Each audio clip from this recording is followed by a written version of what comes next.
आज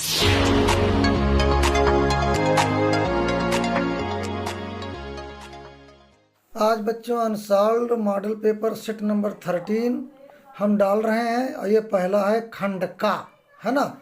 unsolved model paper 13 set 13 खंड का में ये इंटरमीडिएट का हम डाल रहे हैं, इसको पूरा देखना आप लोग।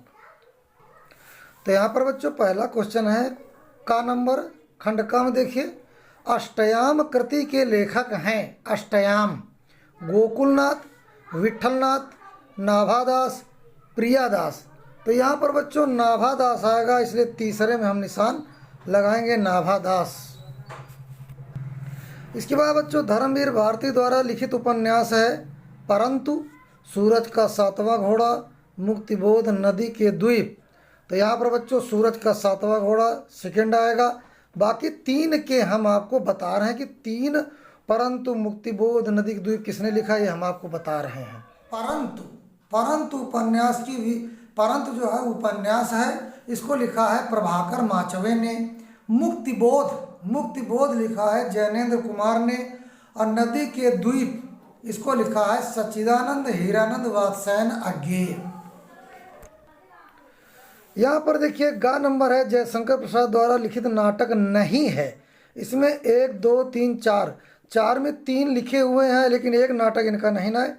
करुणालय, कल्याणी परिणय, सज्जन, भारत सौभाग्य। यहाँ पर बच्चों भारत सौभाग्य जो है इनका लिखा हुआ नाटक नहीं है, इसमें हम निशान लगाएंगे। तो भारत सौभाग्य लिखा किसने? तो भारत सौभाग्य लिखा बद्री नारायण चौधरी प्रेमघन। बद्री नारायण चौधरी प्रेमघन ने भारत सौभाग्य लिखा। यहाँ पर नहीं पूछा गया, तो ये जयशंकर प्रसाद का नाटक नहीं है, बाकी 3 हैं। अगला देखते हैं। इनमें से आत्मकथा विधा की रचना है अर्धकथा, परती परिकथा, आवारा मसीहा, अजय की डायरी। इसमें कौन सी आत्मकथा, कौन सा ऐसा है जिनकी विधा आत्मकथा है? तो यहाँ पर बच्चों जो है अर्धकथा एक आत्मकथा है, अर्धकथा आत्मकथा है। बाकी तीनों को हम आपको बता रहे हैं। बच्चों आवारा मसीहा एक जो है जीवनी विधा है। विधा क्या है? जीवनी। नाम है आवारा मसीहा जीवनी विधा, इसको लिखा विष्णु प्रभाकर ने। परती परिकथा ये उपन्यास है, विधा है उपन्यास, इसको लिखा फणीश्वर नाथ रेणु ने। और अजय की डायरी ये भी एक उपन्यास है, इसको लिखा है देवराज ने, है ना। इसके बाद अगला देखिए, यात्रावर्त संबंधी गद्य कृति अरे यायावर रहेगा याद के लेखक है, कई बार पेपर में पूछा गया। केदारनाथ अग्रवाल, मोहन राकेश, हरिशंकर परसाई, सच्चिदानंद हीरानंद वात्स्यायन अज्ञेय। तो यहाँ पर यही सच्चिदानंद हीरानंद वात्स्यायन अज्ञेय आएगा। इसके बाद बच्चों यहाँ पर दूसरा क्वेश्चन हम देखते हैं। इनमें से किस काव्य कृति पर ज्ञानपीठ पुरस्कार मिला है? लोकायतन, अग्निरेखा, कितनी नाव में कितनी बार, रसवंती। तो यहाँ पर कितनी नाव में कितनी बार, इसमें ज्ञानपीठ पुरस्कार मिला है। इसके बाद अगला क्वेश्चन, तीसरा सप्तक का प्रकाशन वर्ष 1957, 1959, 1960, 1961। तो बच्चों पहला 1943 में प्रकाशित हुआ, फिर 8 साल बाद 1951 में दूसरा हुआ, है ना। पहला 1943 में, फिर 8 साल बाद दूसरा, ये पहला तार सप्तक, ये दूसरा, और तीसरा 8 साल बाद फिर यानी 1959 में तीसरा। ये पहला 1943, 8 साल जोड़ो तो 1951, फिर 8 साल जोड़ो तो 1959। तो यहाँ पर सन 1959 में तीसरा तार सप्तक प्रकाशित हुआ। इसके बाद बच्चों यहाँ पर आता है कला और बूढ़ा चांद कृति के रचयिता हैं सुमित्रा नंदन पंत, शिवमंगल सिंह सुमन, सुदामा प्रसाद पांडे धूमिल, रामधारी सिंह दिनकर। तो यहाँ पर बच्चों कला और बूढ़ा चांद कृति के लेखक हैं सुमित्रा नंदन पंत, इसलिए हम बच्चों पहले में लगाएंगे। इसके बाद बच्चों यहाँ पर देखिए ऐसे, किस महाकाव्यात्मक कृति में 12 सर्ग हैं? कामायनी, प्रियप्रवास, साकेत, वैदेही वनवास। तो यहाँ पर बच्चों साकेत में 12 सर्ग हैं, बाकी 3 में कितने कितने सर्ग हैं वो हम आपको बता रहे हैं। देखिए देखिए यहाँ पर फिर देखिए किस महाकाव्यात्मक कृति में 12 सर्ग हैं, तो साकेत हमने बताया, कामायनी, प्रिय प्रवास, वैदेही वनवास में हम आपको बताने जा रहे हैं।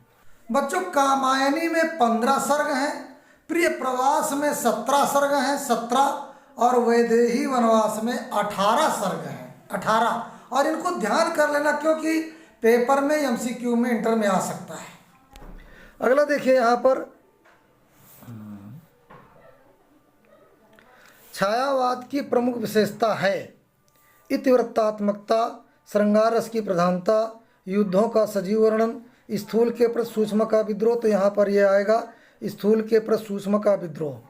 बाकी इतिवृत्तात्मकता किसकी विशेषता है, युद्धों का सजीव वर्णन किसकी विशेषता है, श्रृंगार रस की प्रधानता किसकी विशेषता, ये हम आपको बता रहे हैं। बच्चों युद्धों का सजीव वर्णन ये वीर गाथा काल की विशेषता है। युद्धों का सजीव वर्णन वीर गाथा काल की विशेषता है। और इतिवृत्तात्मकता ये द्विवेदी युग की विशेषता है। इतिवृत्तात्मकता द्विवेदी युग की विशेषता है। और श्रृंगार रस की प्रधानता ये रीतिकाल की विशेषता है।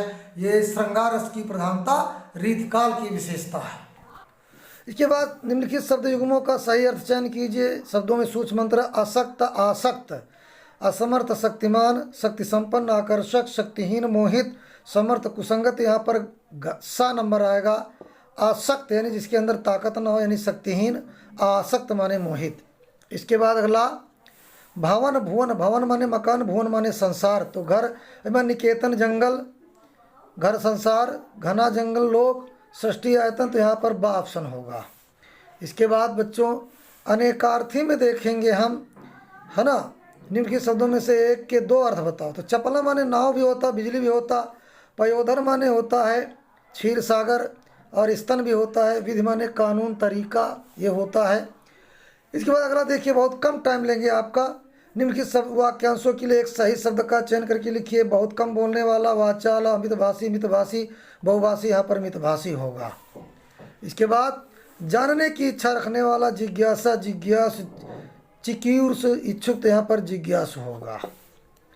और फिर बच्चों यहाँ पर निम्नलिखित में से किन्हीं 2 वाक्यों को शुद्ध करना। वो अपनी ताकत के बल पर खड़ा है, इसमें समस्त प्राणी मात्र का कल्याण है, आपके साथ उचित न्याय किया जाएगा, जीवन और साहित्य का घोर संबंध। इसको हम अगली वीडियो में आपको बताएंगे। धन्यवाद बच्चों। वीडियो को लाइक, सब्सक्राइब, कमेंट करो और अगली नोटिफिकेशन पाने के लिए हमारे चैनल में बने रहो और अपने दोस्तों को भी शेयर कर देना। धन्यवाद।